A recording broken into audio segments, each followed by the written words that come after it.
Mr. President, I have a brother about 14 years old. A man hired him from me and I heard of him no more. He went and sold him to McGree and they's been working him in prison for 12 months. I asked him to let me have him, but he won't let him go. For a period of nearly 80 years, between the Civil War and World War II, black Southerners were no longer slaves, but they were not yet free.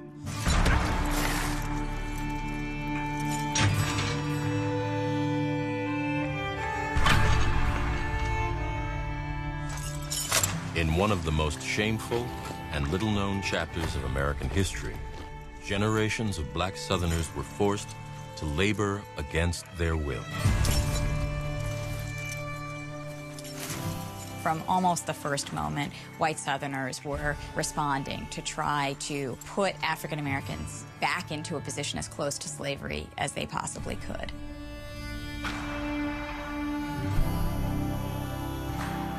The Old South and what was quickly becoming the New South could not proceed without the work of African Americans. But if you had something for free in the past, you don't necessarily want to pay for it now.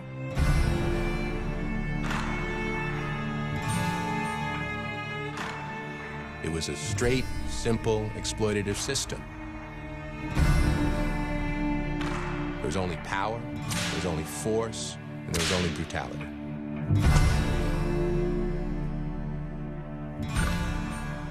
What happened in that period of time was so much more terrible than anything most Americans recognize or understand today. The depth of poverty, the inability of African Americans to access any of the mechanisms of wealth achievement and growth are all rooted in this terroristic kind of regime that existed in so many places. Their ability to have what we call the American dream. That is what has been stolen from black folks all through the South. And that legacy has to be understood so that people will be able to speak to it and give our ancestors voice.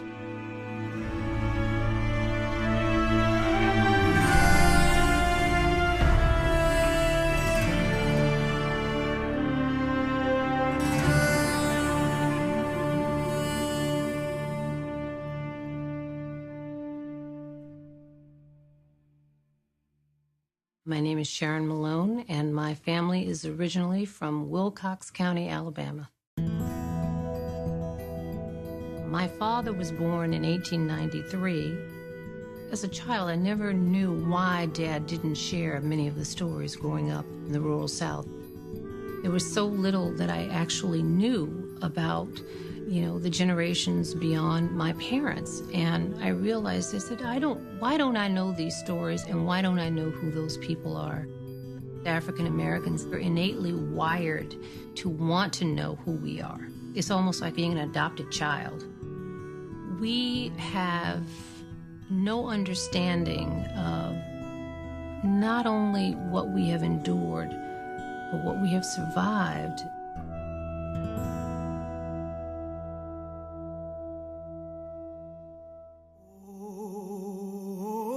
Freedom, oh, freedom. Freedom must have felt glorious to those who'd never known it. With the end of the Civil War and the passage of the 13th Amendment, 4 million former slaves could embark on new lives with no one in charge but themselves. And go home to my Lord and be free. And what they desired more than anything was independence. They wanted independence from white owners. They wanted their own churches. They wanted their own schools. They wanted freedom to move. African Americans after emancipation are looking at the potential not only to enjoy and receive freedom, but to live it. They're deeply committed to reaffirming marriage vows. They're deeply committed to reconstituting families.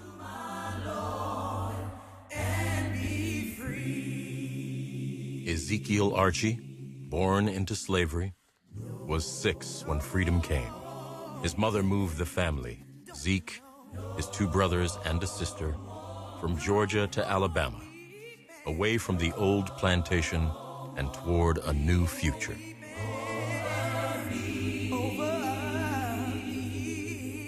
African Americans were willing to work very hard and exploit themselves in the same way that immigrants who have come to this country have exploited themselves and their families with long work days. They were willing to do that, but they wanted to own their own land. They wanted to control those hours. They wanted to be the ones to decide. John Davis was born a dozen years after the war. He grew up in freedom, working hard on an Alabama farm rented by his parents. There was a tremendous motivation and desire to integrate into American life. Green Cottenham, born in 1885, was also the son of an Alabama farmer. He came of age in a nation that was increasingly urban, industrial, and modern. This is a photo of George Cottingham. He's my great-grandfather.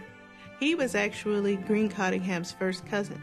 How hopeful my Cottingham ancestors must have been about bright futures for their family.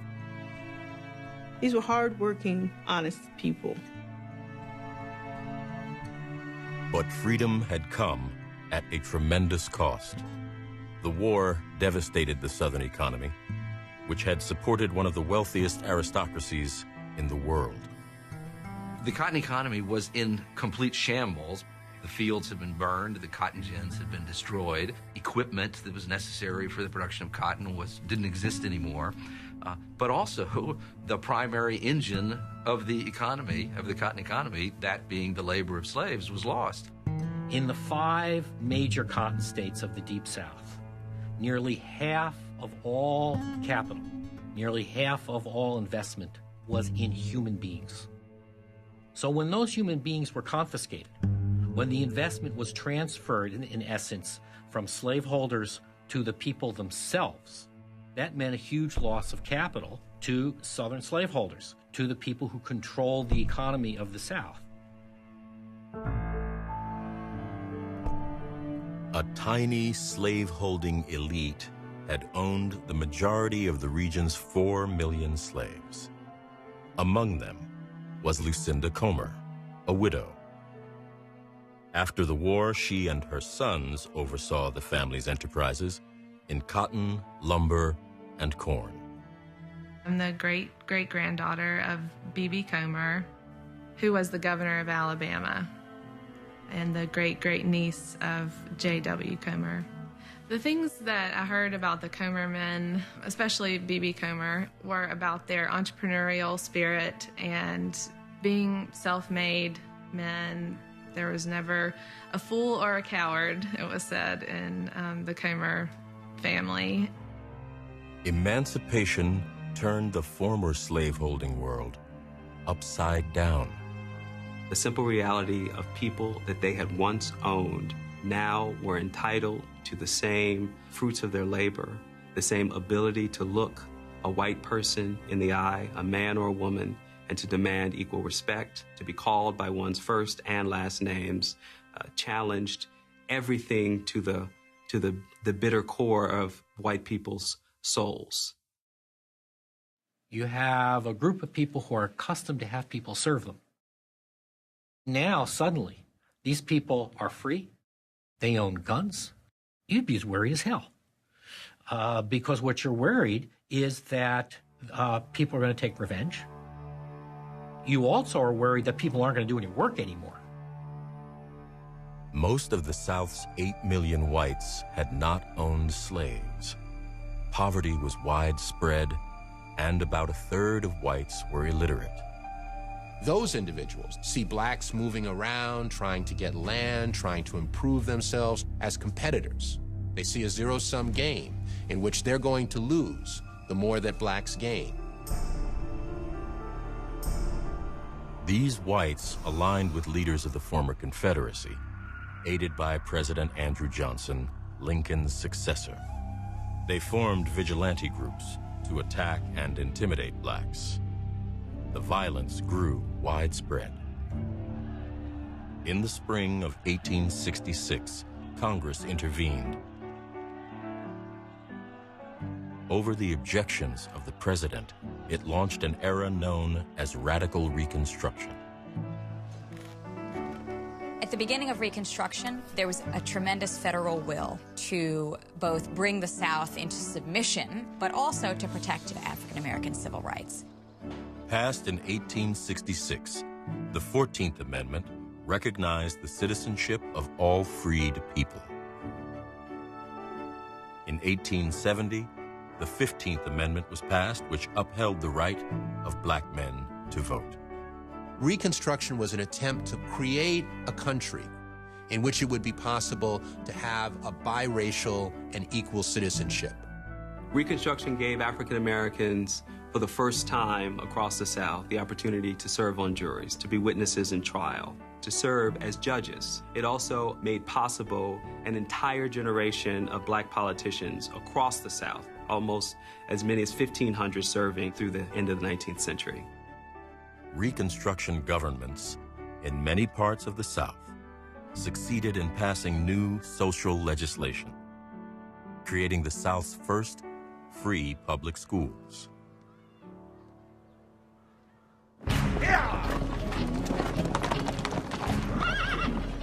But white resistance to biracial government in the South intensified, and national political support began to wane. By 1874, voters had shifted the balance of power in Congress, allowing for the South's return to local control.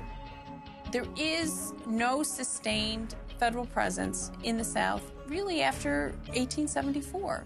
What they come away with is that a sense that this is a really violent situation and that there's not much we can do about it. And there's not much perhaps we even should do about it. African Americans seeking freedom could count on less and less help from the federal government, less and less help from sympathetic Northerners, and they could count on more and more and more animosity and attack from Southern whites.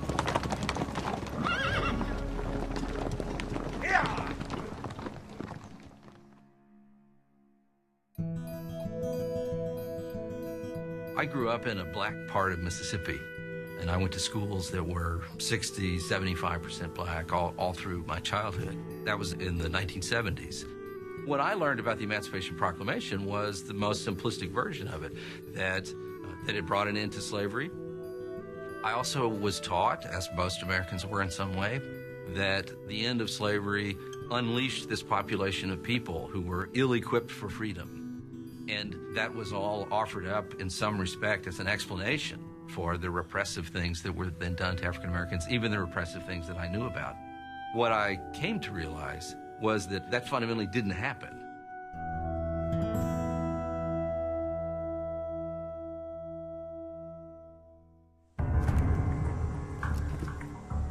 With the end of Reconstruction, the nature of both crime and punishment in the South changed dramatically. In state after state and county after county, new laws targeted African Americans and effectively criminalized black life. It was a crime in the South for a farm worker to walk beside a railroad. It was a crime in the South to speak loudly in the company of white women. It was a crime to sell the products of your farm after dark. Anything from spitting or drinking or being found to be drunk in public or loitering in public spaces could result in confinement. So there was an over-exaggeration of African-American criminality during this time period. It's not to absolve all prisoners from having committed crimes, but there were many trumped-up charges. One of the most infamous set of laws to come out of this period were the pig laws, passed in Mississippi, Georgia, Florida, Alabama, enhancing penalties for what had been previously misdemeanor offenses to now felony offenses. In Mississippi, theft of a pig worth as little as $1 could mean 5 years in prison. In Tennessee, hard labor might result from stealing an 8-cent fence rail. But the most powerful, the most damaging of all of these laws were the vagrancy statutes. In every southern state, you became a criminal if you could not prove at any given moment that you were employed. Under slavery, most black crime was punished by slaveholders, leaving the courts to discipline whites. Now, only about 10% of those arrested were white. Now, what does this mean? Does this mean that white people are not committing crimes in the South? We know that's not true. Southern states had a history of placing prisoners with industries that would bear the cost of guarding and housing them in exchange for their labor. Now, states also began to charge fees, renting prisoners to companies by the month. The highest rates were for the strongest workers and longest sentences. When you go to the 13th Amendment, one of the fascinating things about the text of that amendment is that it says that slavery is abolished, except in the case of a punishment for a crime. And within that wiggle room, what you see in it is that there's still the possibility of extending slavery, as it were, by another name.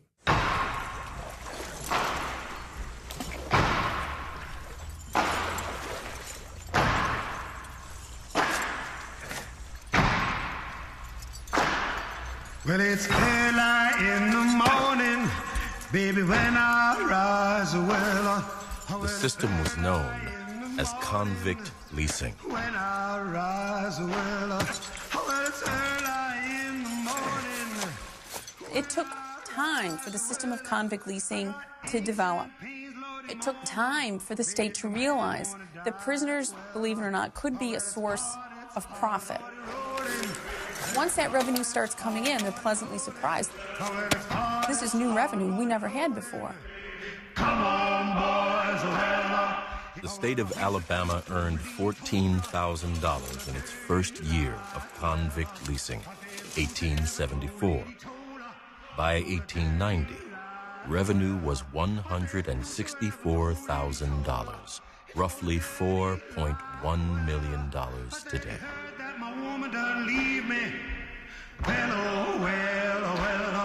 By then, states throughout the South and hundreds of counties and cities were engaged in some form of leasing convicts to private industry. And it gave tremendous discretionary power for the private owner, either a landowner or a corporation or a coal mine, could be any business concern, to do what they wanted with that African American. We as convicts is something like a man drowning. We have been convicted of felonies, and because of that, we have lost every friend on earth. In 1884, a series of remarkable letters was sent from the Pratt coal mines to Alabama's new inspector of prisons. Their author was Ezekiel Archie, now a 25-year-old convict. All these years of how we suffered, we have looked death in the face, worked hungry, thirsty, half-clothed, and sore. Archie was one of hundreds of convicts now being worked in a growing network of mines and factories around Alabama's new industrial center, Birmingham. Founded in 1871 and fed by intersecting railway lines, Birmingham was poised to exploit Alabama's rich underground deposits of coal, limestone, and iron ore, the ingredients of steel.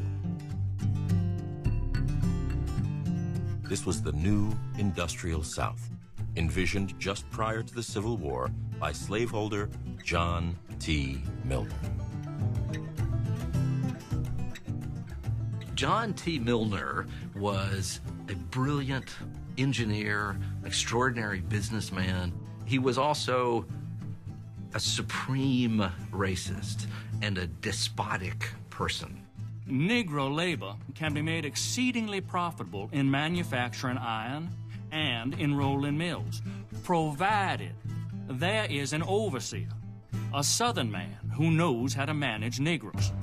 He laid out some of the first railroad lines that would run across Alabama. In many respects, he was the father of Southern industrialization, particularly in the deep, deep South. Milner's vision triggered decades of rapid industrial growth. After emancipation, industrialists replaced slaves with convicts, acquiring thousands from state and county governments. You can't drive free labor the same way that you can force prisoners to mine 5 tons of coal a day. And this is why people like Milner wanted prisoners in his coal mines.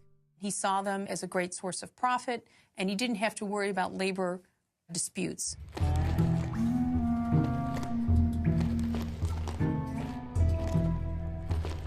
We would leave the cells around 3 o'clock a.m. and return at 8 o'clock p.m., going the distance of 3 miles through rain or snow. To describe the conditions in a coal mine at this time, is to say that they're primitive is, you can't even imagine it. This is a place where, for weeks or months at a time, men might never see daylight. The mine was often filled with standing water around their ankles and their feet. They had to drink from that water. Disease ran rampant through these mines. They were incredibly dangerous places to work, being subjected to violent explosions, poisonous gases that were released as coal fell from the walls. In addition to the falling coal itself, Whippings, keeping people chained up, brutal kinds of physical torture, and mental abuse are the norm. A lot of the things that kept people in control under slavery are amplified under this convict system. Zeke Archie was one of about 500 convicts at the Pratt Mines near Birmingham, nearly half the company's workforce. They were overseen by J.W. Comer, the former slaveholder, whose enterprises now included convict mining. That Comer's a hard man. I've seen him. I've seen him hit men 100 and 160 times with a 10-pronged strap. Then say they was not whipped. When I learned about the brutality of J.W. Comer, I just started weeping, and I actually didn't leave my house for 2 days because I was in such a state of grief and shock. The stories that I heard about all the Comer men when I was growing up were about self-made men. And so to learn about the ways that they weren't really self-made, but were making themselves on the backs and by the blood of other people, specifically the blacks in the convict leasing system, definitely shattered that image for me. He'd go off after an escaped man one day and dig his grave the same day. Exposés of the convict labor system described it as worse than slavery. Slaves had been a significant long-term investment. A convict could be rented for as little as $9 a month.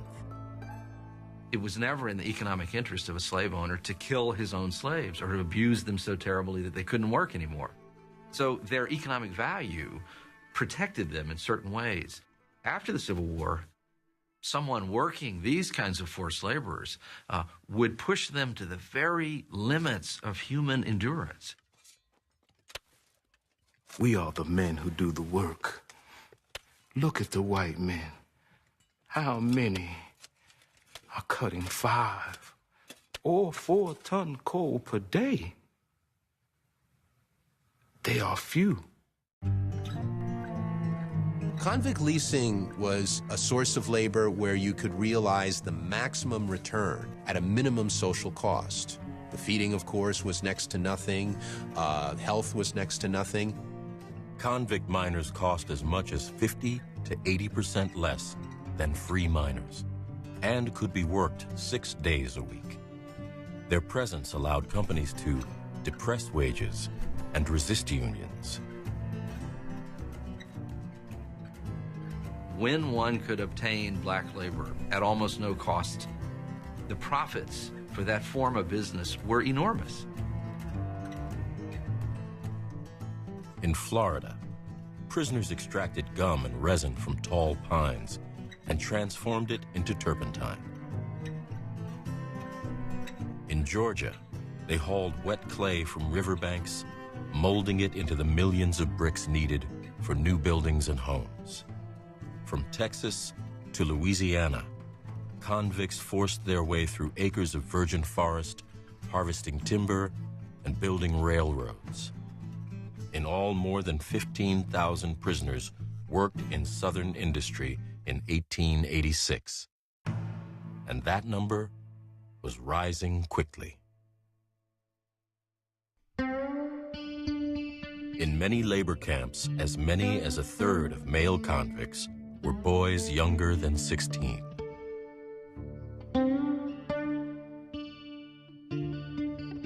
Girls and women were also forced into labor.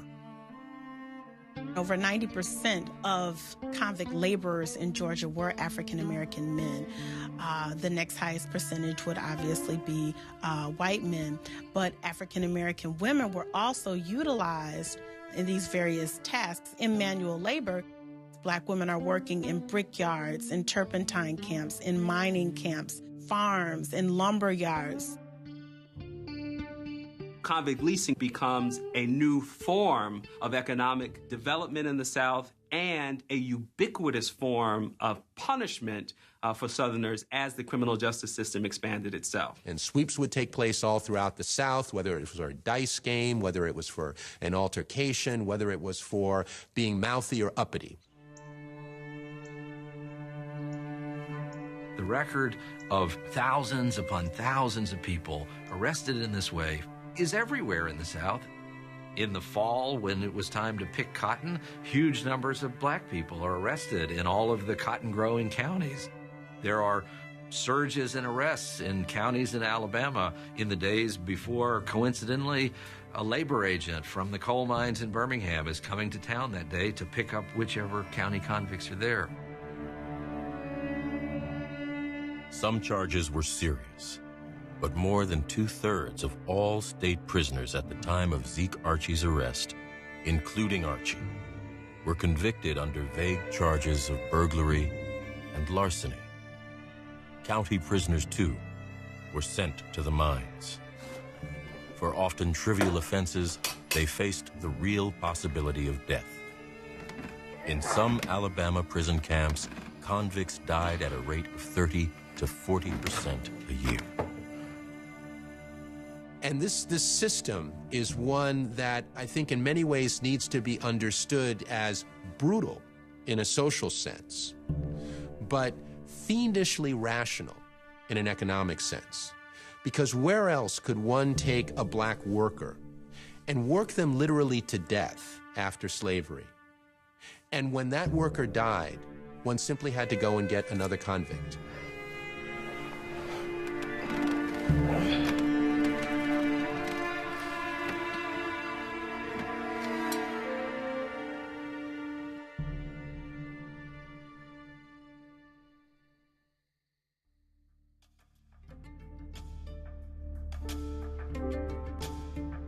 The South's prison population continued to grow, reaching 19,000 people by 1890 nearly 90% of those held were African American. When folded into national statistics, the concentration of black prisoners seemed to reflect an alarming rise in black crime.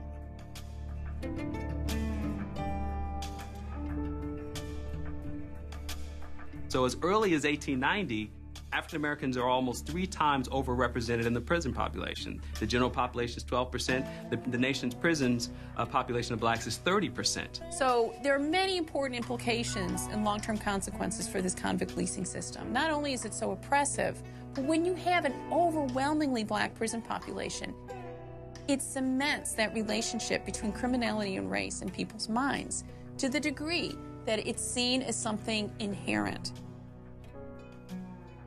Southern editorialists, sociologists, politicians are all saying that the statistics prove that black people are a criminal race and that freedom had been a mistake. If you were to ask most Southerners, white Southerners, what they thought of African Americans in the 1850s, the 1860s, even into the 1870s, one profile would have been of people who were loyal, dutiful, trustworthy. Those same people in the 1880s and by the 1890s have been demonized. They no longer are trustworthy. They no longer have the capacity for citizenship. By the 1890s, white voters had reversed the civil rights gains made during Reconstruction. New state constitutions kept blacks out of voting booths and limited funding for black schools. Racial segregation was mandated by law. They do this because it's important to remind black people day after day after day, minute after minute, that they have a place in this society and that that place is subordinate. So what that means is that when a black person is walking down the street and a white person walks towards them, they step into the gutter. My name is Barbara Jean Belle-Isle. I was born in Birmingham in 1936. You had to stay in your place. Now, my daddy was the one who was daring. He used to be called that uppity nigger by white folks because he believed that we were just as good as anybody else. He's a smart man. He was one of the first black men in this area to register to vote. There were a lot of times truckloads of KKK folks would pass by the house. He had made white folks mad about something. He wouldn't let my mother work. She went to clean up a house one time, and he went over to pick her up, and she was cleaning out some of the cabinets down there on her knees, trying to clean out. He told her, "You're not going back. You cleaned up your own cabinets." And that's the kind of man he was. But he's another story, though, and I have to talk about him at another time.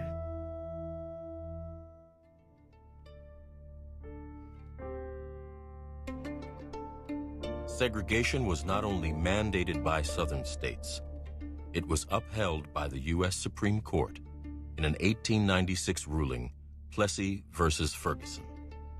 And after that, white Southerners, white legislatures never had any reservation about imposing the most severe, the most repressive restrictions on black life. Ezekiel Archie was scheduled for release on February 6, 1887. At the age of 28. But he was not free. A new indictment for reasons unknown was pending.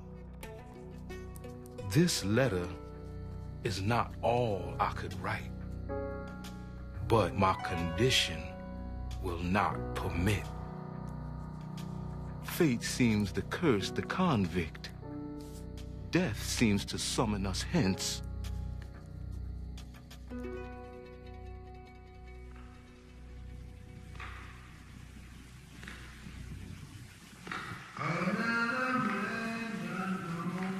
As the 19th century came to a close, and for many decades to come, the possibility of freedom was overshadowed by the constant threat of forced labor and violence. I didn't know his name.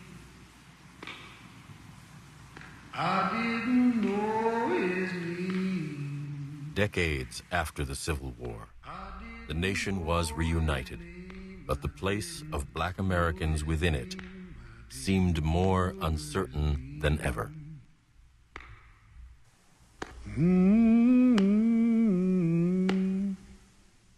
Many whites in the South are completely indifferent about whether black people live or die.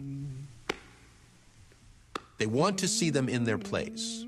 They want to see them as an exploitable system of labor. They want to see them as an affirmation of their racial superiority. And if they don't fulfill that role, then to hell with them. Another man done gone, another man done gone on the county. I never will forget this. I'm 9 years old, going from West Palm Beach to Tampa, where my mom's from, to see my grandmama. And we had a brand new Oldsmobile, and a cop stopped her in Kissimmee, Florida. And the way he talked to my mom, he gave her a ticket for speeding, and she was not speeding. It was just because he could do it. You follow me? And the ticket cost a 1 month's salary. And my mama had to restrain me because I wanted to get after this white boy like I could not believe at 9 years old. When you have to just kind of just tuck it in, like my mom would say, Bernard, you got to just stop because we may not get out of here. And you can see the terror in her eyes. You follow me? Because we're in little old Kissimmee in the 50s.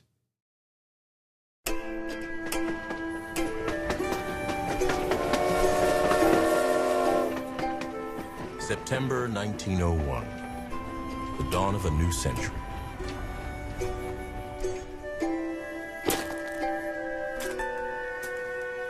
John Davis, now 23, and renting his own Alabama farm, was on his way to Goodwater, about 18 miles away. His wife was ill, being cared for there by her parents. It was harvest time, and Davis would have been careful to avoid trouble, eager to return safely to his own small patch of cotton. But trouble found him in the form of Robert Franklin, a local merchant and constable.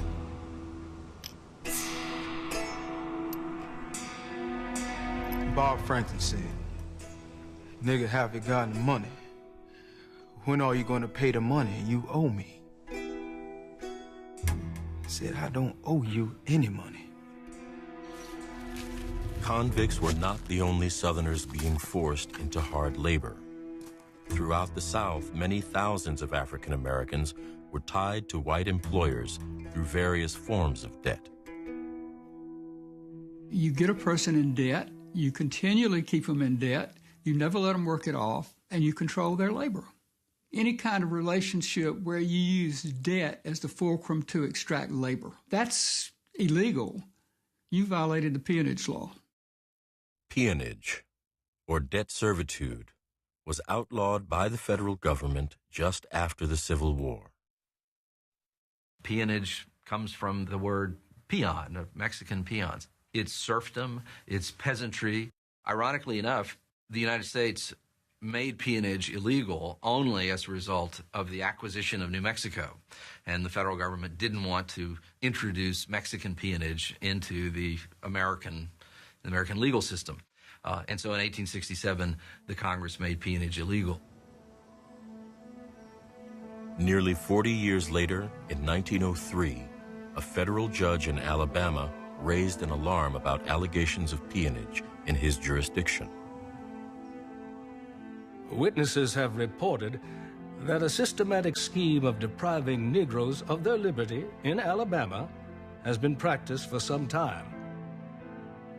Judge Thomas Good Jones was a former Confederate officer and two-time governor of Alabama.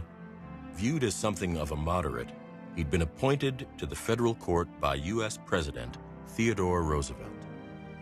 Teddy Roosevelt becomes president in 1901 after the assassination of William McKinley. He viewed himself as an egalitarian person on the side of both business and the working man.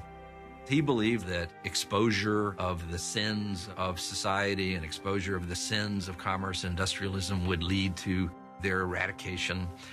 And he believed that for the factories of the North, and he believed that for the racial abuses of the South. the president authorized a federal investigation into peonage in the Alabama counties of Shelby, Coosa, and Tallapoosa. Now, they thought that these were exceptional circumstances. They were out of the ordinary.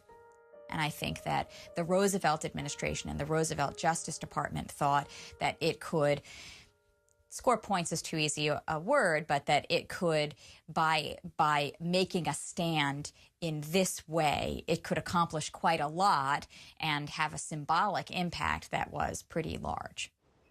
Federal peonage inquiries were also underway in Georgia and Florida. In Alabama, witnesses were called to appear before the federal grand jury to determine if there was enough evidence to go to trial. Prosecuting the case was U.S. Attorney Warren S. Reese, born in Alabama just after the Civil War.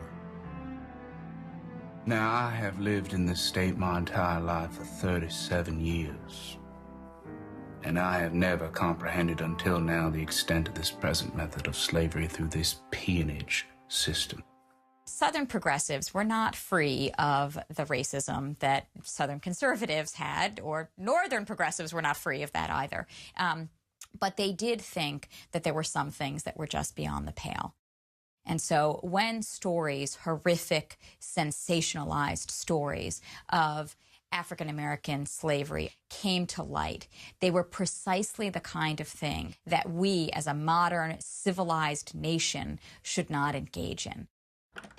Among those testifying was John Davis, freed hastily as word of the investigation spread. Bob Franklin said, "When are you going to pay the money you owe me?" I said, "I don't owe you any money." Nearly 18 months had passed since he'd been stopped by Franklin, the local constable. His testimony echoed that of other victims. Like Davis, they were falsely accused and quickly convicted. They were sentenced and charged fines and court fees, which they couldn't pay. They could do nothing as local whites paid the court and took control of them. John Davis was bought from the court by Bob Franklin and then resold for profit. He said, "We're gonna carry you over to Mr. Pace's." I told him I didn't know anything about it. And he said, "We know." John Pace was the Baron of Tallapoosa County, Alabama.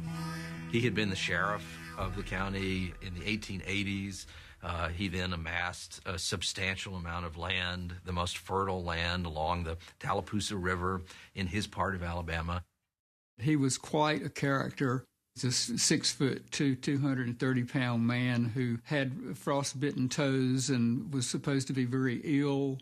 And when he walked, the earth shook, they said. I bought the Negro John Davis from Bob Franklin, a constable of Tallapoosa. I explained to Davis that he would be confined on my farm just as I confine county convicts. Mr. Pace asked, "Will you work 10 months with me?"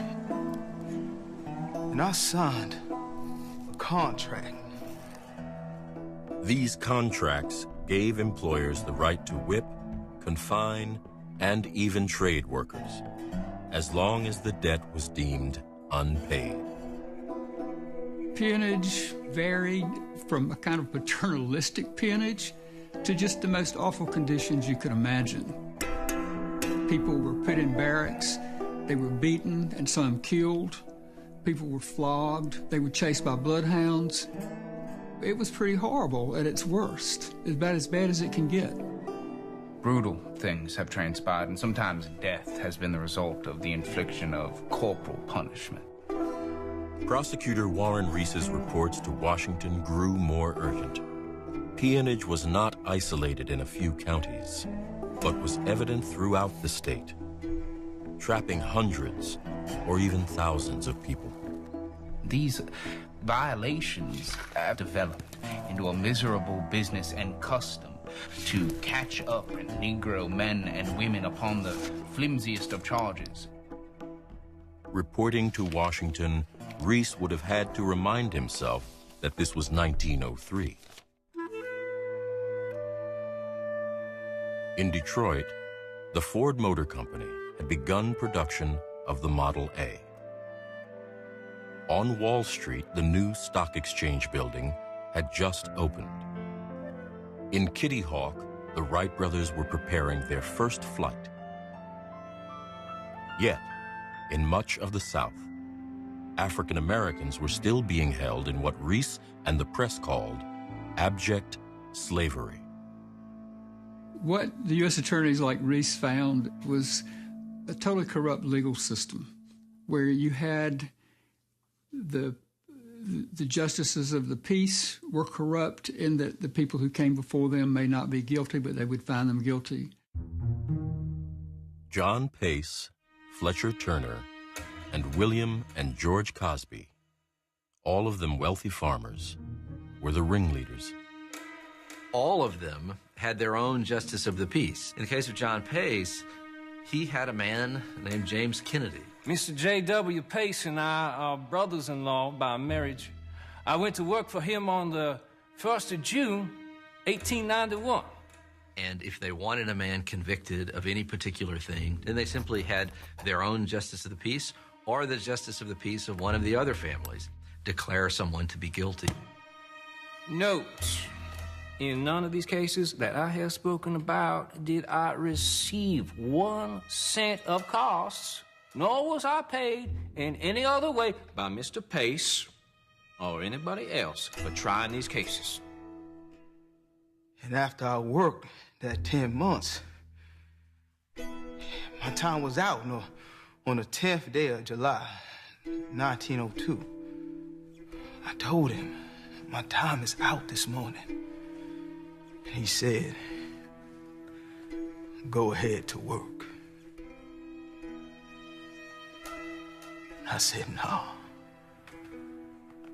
I'm going home this morning. And he locked me up for 3 days. And after that, he said, if I don't go to work, he'll put me in the river down there.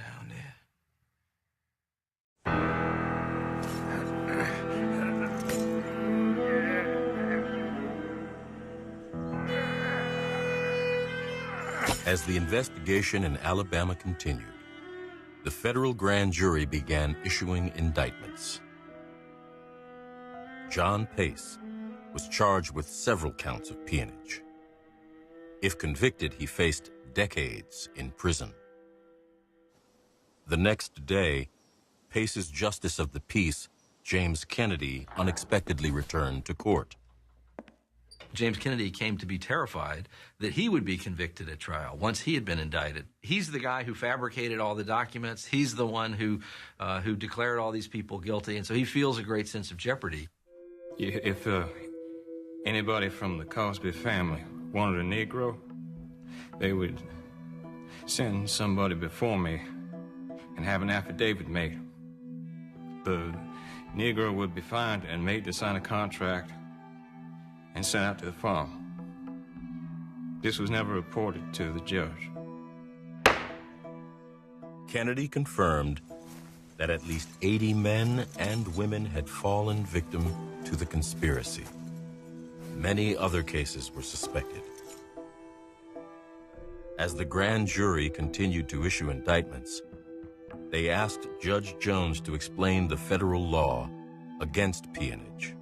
Judge Jones comes back with a ruling which asserts that in essentially every case in which a landowner is holding a laborer to pay back a debt, that unless there has been a conviction of that person in an open court, in a sanctioned way by the government, it's peonage, it's debt slavery. They are guilty. of a conspiracy to deprive that person of the free exercise or enjoyment of a right or privilege secured to him by the Constitution of the United States. And the ruling from Judge Jones unleashes this firestorm of fear and panic, not just in Alabama, but all across the South. 40 years after the Civil War, the United States had emerged as a global economic leader, due in part to Southern industry and agriculture. Employers throughout the South relied on debt to coerce labor.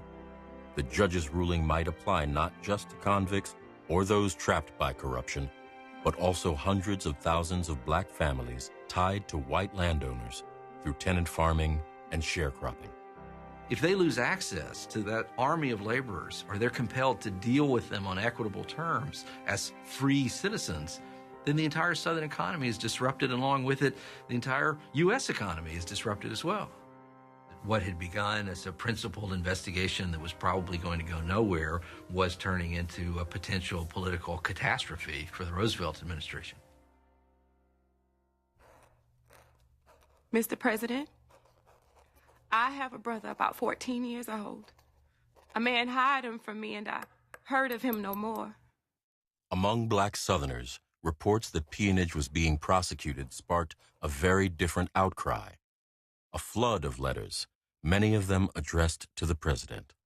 At the National Archives today, there's more than 30,000 pages of this kind of material that document the arrest, the subjugation, the punishment, the mistreatment, the profit that was made off of the forced labor of armies and armies of people.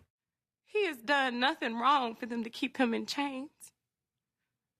So I write to you to help me get my poor brother. Please let me hear from you at once. Carrie Kinsey.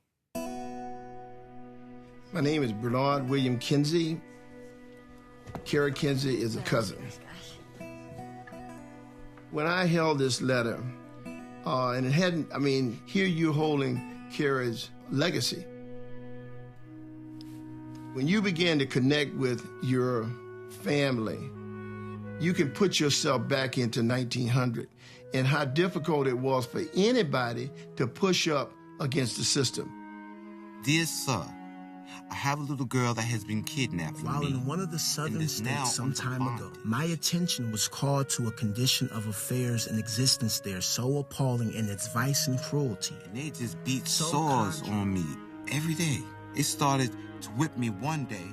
These letters are incredibly poignant. A lot of them, even though they're not written in the language of rights, do refer to the 13th Amendment. They are aware that they have a right not to be enslaved, and they're calling upon the government to protect them from slavery that they thought was supposed to be over. And there was a tremendous hope. It's absolutely evident through these letters that a huge population of African Americans believed that the president was finally coming to their rescue.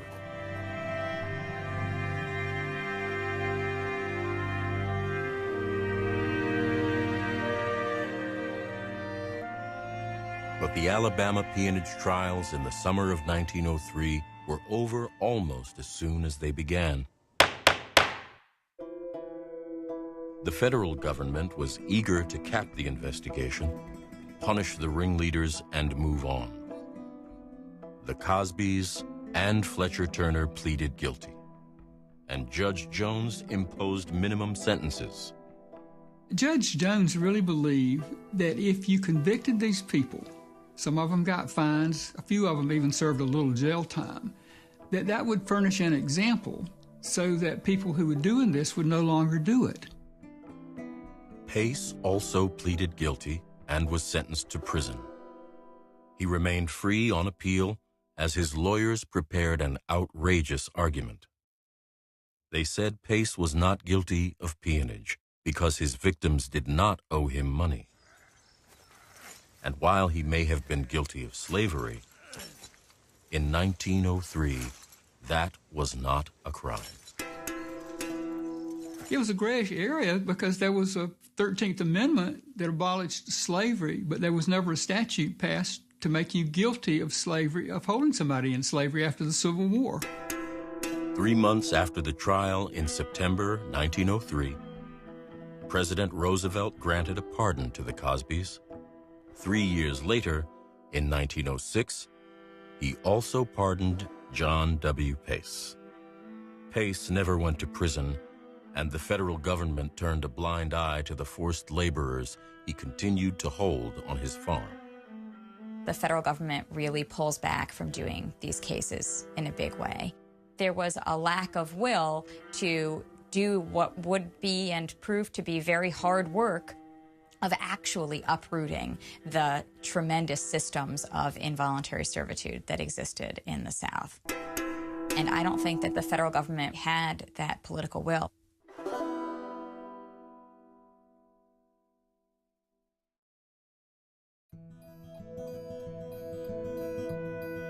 My uncle was named Henry Malone. He's my father's older brother. This story happened somewhere around maybe 1910. Henry was then just a young man. Whatever it was that he did, the local sheriff came to my grandfather's place and they were looking for him. And my grandfather got my Uncle Henry to come and turn himself in. And he was sent away and he had to serve a year and a day. We never got a chance to know the stories of why or what may have happened to him in that year and a day. For all of my life and knowing my uncle, I don't think I ever saw him smile or be a happy man.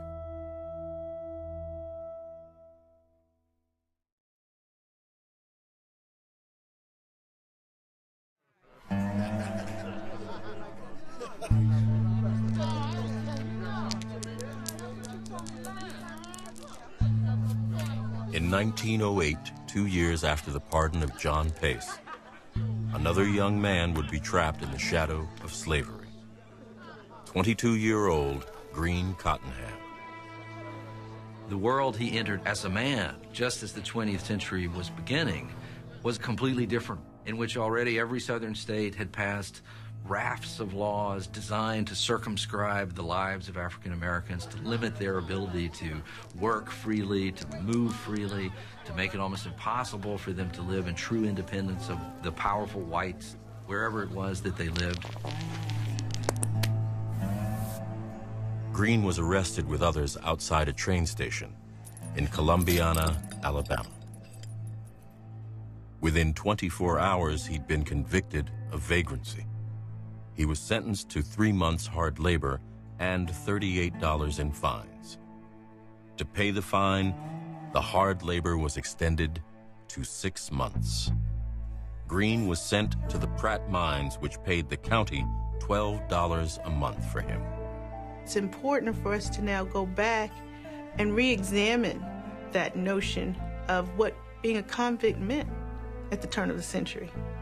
Green Cottingham was just picked up, charged with vagrancy, which is a crime of no real import, but then thrown into this prison system. Just because you put a label on someone as a convict or whatever your label is, that doesn't justify not treating them like human beings.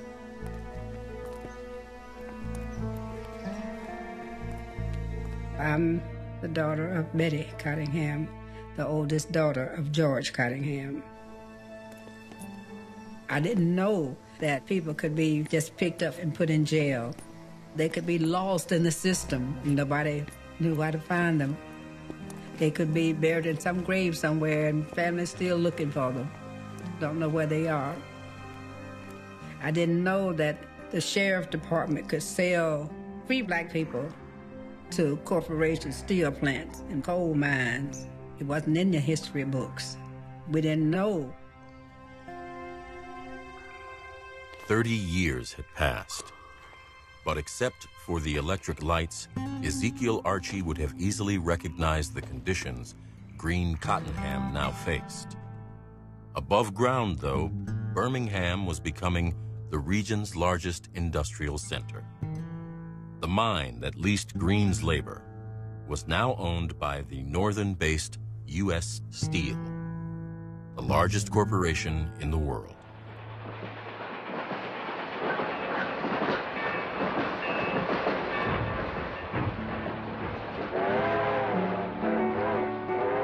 And a growing number of African Americans Nearly 2 million between 1910 and 1930 were moving out of the South. There were plenty of reasons for black people to get the hell out of the South. Having to put up with the threat of lynching, with being grabbed off the street and put in jail and made to work, and every time you walked down the street, you had to be on your P's and Q's so you wouldn't offend anybody. The North was erecting its own barriers to black achievement. President Woodrow Wilson, elected in 1912, mandated Southern-style segregation throughout the federal government. There's a kind of gentleman's agreement that's emerging during the Wilson administration that the federal government is not only going to look away at the practices of the South, but it's going to adopt those practices in relation to the ways in which it organizes its own affairs. Nearly 400,000 African Americans fought for democracy in World War I. They returned to unprecedented racial hostility. It just gives you chills to think that someone can go and fight for their country and come back and have to fight for their very life because of one thing, because they are African American. A new generation of civil rights organizations had emerged. Among them was the National Association for the Advancement of Colored People, founded in 1909 by a group of activists including W.E.B. Du Bois.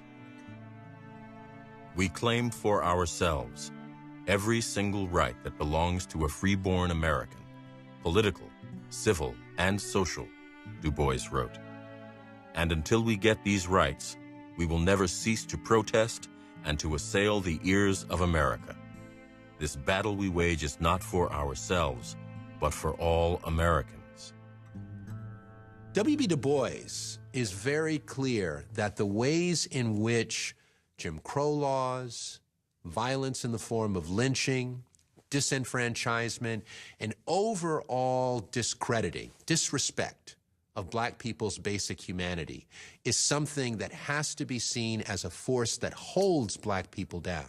This paradigm, the NAACP's, was there can be no negotiation for civil liberties. They must exist totally, fully, and immediately. More than a new narrative and a new voice, it also fielded a degree of litigious activism. They are saying that there needs to be anti-lynching law. They are saying that there needs to be reform of the justice system. They are saying that labor laws and labor arrangements need to be reformed within the South. And they're becoming increasingly effective in terms of doing that. By 1908, the year Green Cottenham was arrested, the South's use of prison labor was changing. County governments continued to profit from renting convicts to private industry. But growing numbers of states, in what was billed as reform, began to use prisoners on state-run enterprises. Chained together, prisoners on road crews became an icon of the modernizing South. Perversely, one of the biggest motivating factors behind the creation of the chain gangs were that Southerners all across the region were frustrated that the roads of the South were the most terrible imaginable roads in America. The economy couldn't grow effectively. Crops were lost in the fields simply because the roads were so terrible. The conditions for chain gang prisoners were equally horrific as they were for convict-leased prisoners. They were subject to the same modes of brutality, the same beatings, the same standards of meager health care, meager forms of shelter, clothing, food.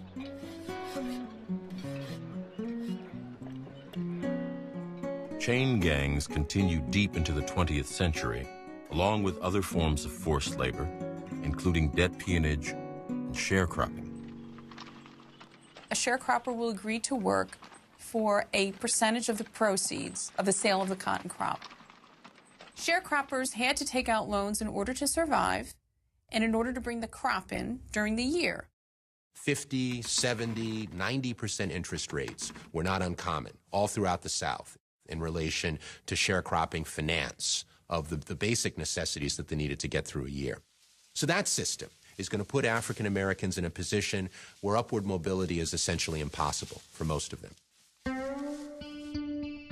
Sharecropping also engulfed growing numbers of whites, including immigrants. But without legal or political rights, black sharecroppers were especially vulnerable. Millions of black people in remote parts of the South could not leave the farms they were being held on. If they did, they were subject to arrest by the sheriff, and if they were arrested, they would then be returned to the very same farms, oftentimes in chains, receiving nothing. Sharecropping is not slavery, but it did become, for an enormous population of people, forced labor. Families stayed intact, probably within a 2-mile radius of where they were born. Mothers, fathers, cousins, grandparents, everybody stayed. If you knew by the mere fact of leaving exposed you to the danger of being caught up in this system, it made you stay. You knew what would happen if you stepped off.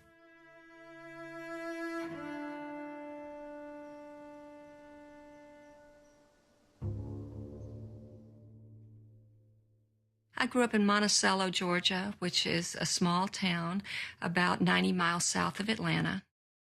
My paternal grandmother was the daughter of John S. Williams. He died long before I was born. But I heard from my uncles, from my father, from people who knew him that he was a wonderful man. He was well respected in the community. In 1921, almost 18 years after the peonage trials, federal investigators visited the Williams farm to follow up on reports that he was holding peons.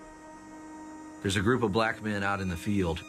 The men are obviously terrified, unwilling to say almost anything. They're emaciated. They clearly have been terribly abused. John Williams suddenly appears. He pleads that he didn't know this was against the law, that he'll do better. His intentions were good, very apologetic to these federal officials, and they leave. And he doesn't know what they're going to do. He knows they found evidence that he was holding these people in slavery. He talks to his foreman, Clyde Manning, and says, as the court transcript said, we've got to do away with these boys. The family story was that he had worked prisoners on his farm, that they were hardened criminals and they had been put in the penitentiary for a long time. And one night, a lot of the prisoners tried to escape.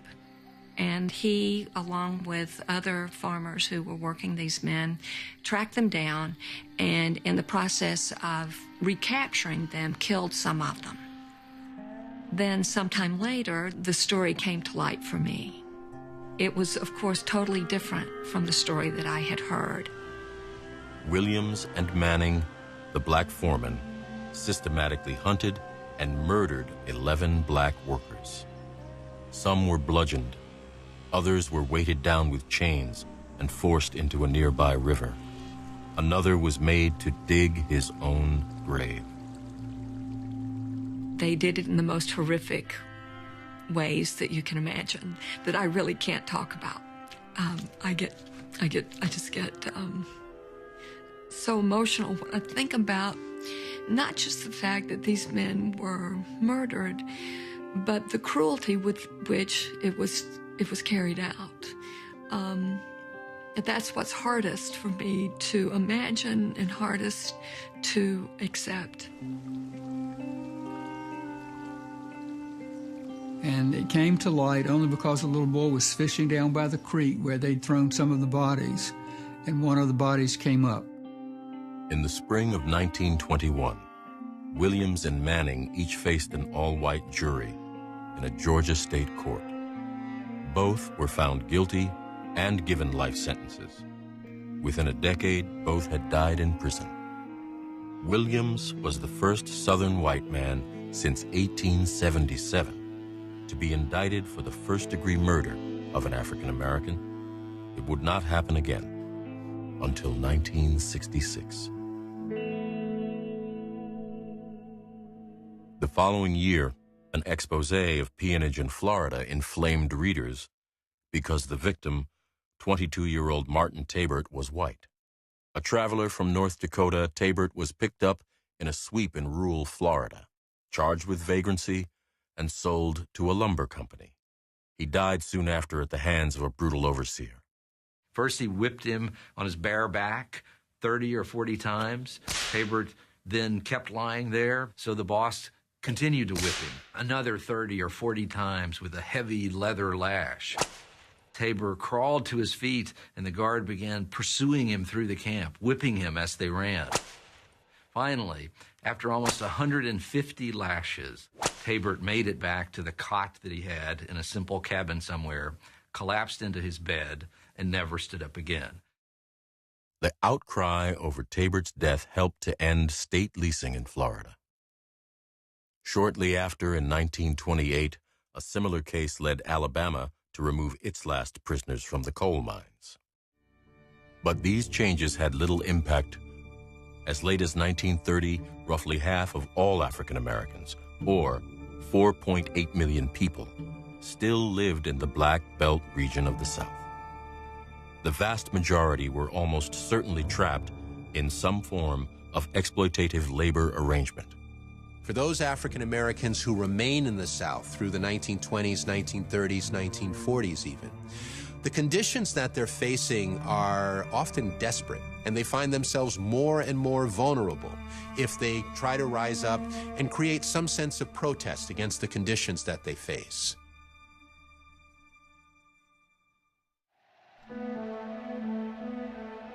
In the fall of 1932, the United States underwent a profound political change, marked by the election of a new president, Franklin Delano Roosevelt, a distant cousin of Theodore. Much as Teddy Roosevelt was seen as something of an advocate for African Americans, Franklin Delano Roosevelt was 100 times that. African Americans are becoming an ever increasingly important part of the Democratic political coalition. More African Americans are moving north, they're joining unions, they're joining the NAACP in unprecedented numbers. African Americans who are involved in unions, members of churches, and African Americans who are publishing newspapers and magazines are all finding ways to bring their influence to bear on the federal government and saying, do your job. We're talking about constitutional rights here. We're talking about citizens who are being abused here. Do your job or don't expect our support.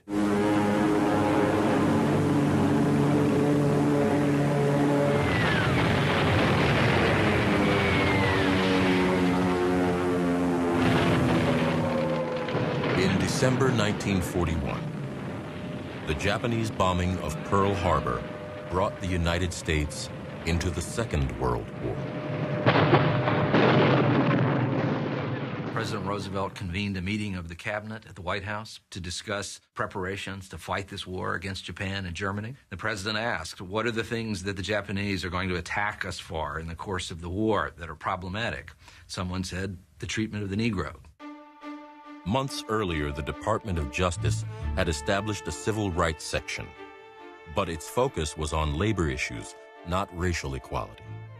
Now, the president asked his attorney general if this unit might be used to demonstrate a commitment to racial change. And what stands at the intersection of African American rights and labor rights? Peonage and involuntary servitude. They can't just attack segregation head-on during World War II because they still need the white Southerners who are part of the Democratic coalition. But they did sincerely believe that these peonage cases were pretty bad and they required a response. Mrs. Roosevelt, I am a colored mother and I need your help.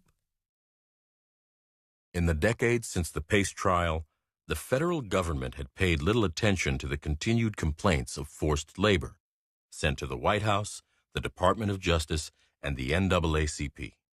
My boy answered an advertisement in our Post paper for a job. They are being guarded all night by armed guards and not allowed to write home. Please don't send this letter back, because I'm afraid if they find out I've written to you, they'll kill my boy. Viola Cosley. Nearly 80 years had passed, since the United States ratified the 13th Amendment to the U.S. Constitution.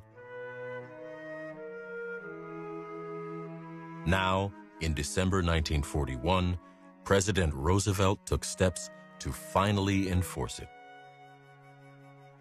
Just 5 days after Pearl Harbor, Roosevelt's Attorney General issued Circular 3591. It said that federal attorneys were to aggressively prosecute any case of involuntary servitude or slavery, not only those defined as peonage. He says whether they're being held there because of a threat of imprisonment or out of violence, whatever the mechanism is that is holding people in slavery, you should go after it. And he says this is part of the war effort. These cases are important because we need to make sure that African Americans feel like their rights are being taken care of. And within months, there was a prosecution underway of a man in Texas who had been holding an African-American worker as a slave for almost 15 years. He was convicted by a federal jury in 1942 and went to federal prison. I mark that as the technical end of slavery in America. The records are incomplete, but it's estimated that in the 80 years following the Civil War, as many as 800,000 people had faced the South's corrupt system of justice. Huge numbers of those arrested were forced into involuntary servitude. Some, including Viola Cosley's son, Marion, found freedom. On January 7, 1943, he enlisted as a private in the U.S. Army, one of more than 2.5 million African Americans who registered for service during the Second World War.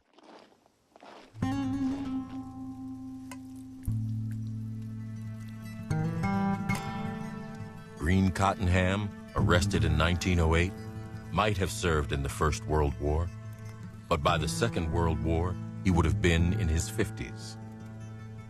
But Green never made it out of the Birmingham prison mines.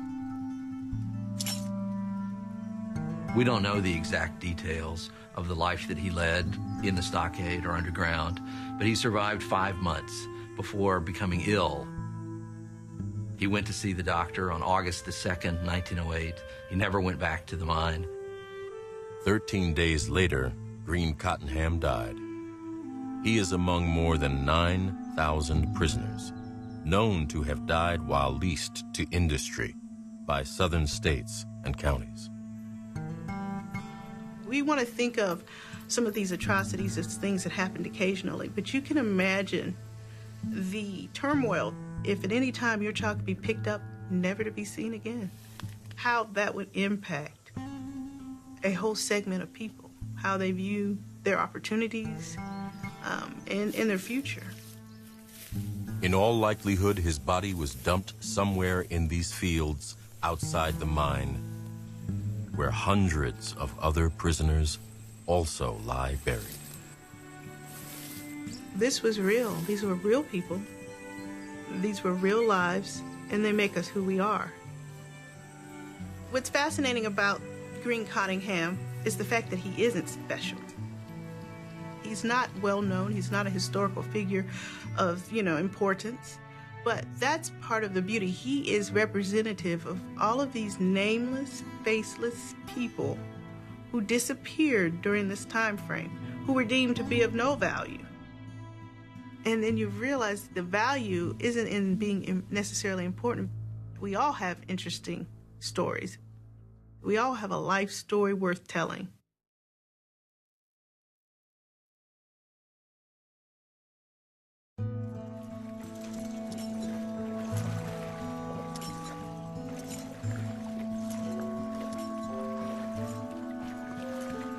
At the end of the Civil War, there were 4 million freed slaves who lived in absolute poverty, uneducated, little access to opportunity.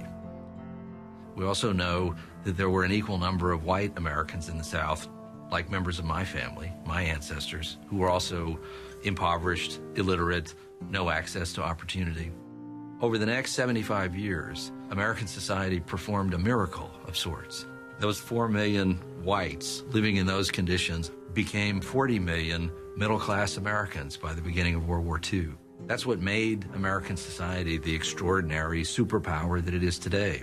All of that, though, was done in a way that excluded African Americans, brutalized African Americans at the same time.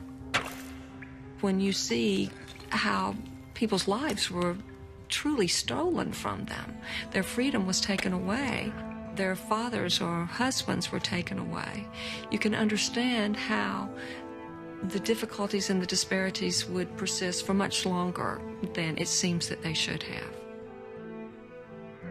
Without the appreciation of this history, you descend into fantasies that black people don't deserve equal rights because black people constitutionally, intellectually, morally are not the equals of whites, period. We have to recognize that in these awful, ghastly tales of the brutalization of black people in this country, the motivation for that was profit, from small landowners to major corporations. And so at the end of the day, that part of this country's legacy is still with us. When I think about Green Cottingham and what he went through, I think about a quote that comes to mind. It says something like, "The arc of history is long, but it bends towards justice." And even though Green Cottingham didn't get justice in his day, and that so many thousands of people who were just like Green didn't get their justice, maybe now, through the telling of this reality and this history, these individuals can receive some measure of justice.